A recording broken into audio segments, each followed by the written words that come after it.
ہمارا جیسے رمضان میں یہ بھی ایک کانسیپٹ ہے نا، مطلب جو ہمیں کرنے کی ضرورت ہوتی ہے گناہوں کو اپنے گیٹ ریڈ آف دیٹ، کیونکہ آپ اگر رمضان اللہ کو راضی کر لیتے ہیں، وہ ایمانن اور احتسابن والی جو بات ہے، جی تو جی سب گناہ جو ہیں وہ اس کے معاف ہو جاتے ہیں بالکل پچھلے. ہم پھر گلٹ کیری کرتے ہیں، کچھ لوگوں کا یہ بھی ایک رویہ ہو جاتا ہے نا. ہم اس یوتھ کی بات کر رہے ہیں جو بھی اسٹرگل کر رہا ہے، آ نہیں رہا. ایک وہ بھی یوتھ ہے جو کام بہت کچھ کر رہا ہے، لیکن وہ اس میں بھی اس کو چیرش نہیں کر رہا کسی لیول پہ. وہ اس کو ہر وقت لگتا ہے کہ میری نمازیں بھی ٹھیک نہیں ہیں، مجھے لگتا ہے میرا اللہ مجھ سے راضی نہیں ہوگا. اس نے تراویح بھی پڑھی ہے، اس نے مساجد میں بھی گئے ہیں، لڑکی ہے تو اپنا حجاب اور اپنی ساری حیا اس کا بھی خیال رکھ رہی ہے، پھر بھی یہ کانسیپٹ وہ کیری کر رہے ہیں گلٹ کا.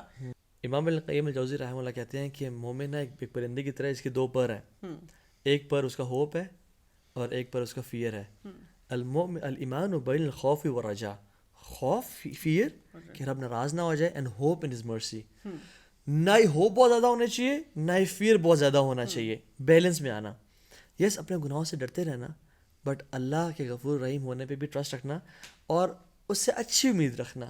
حدیث میں آتا ہے انا عند ظن عبدی بی، میں اپنے بندے کے گمان کے مطابق ہوں، جو وہ میرے بارے میں سوچتے ہیں میں اس کے ویسے ٹریٹ کرتا ہوں.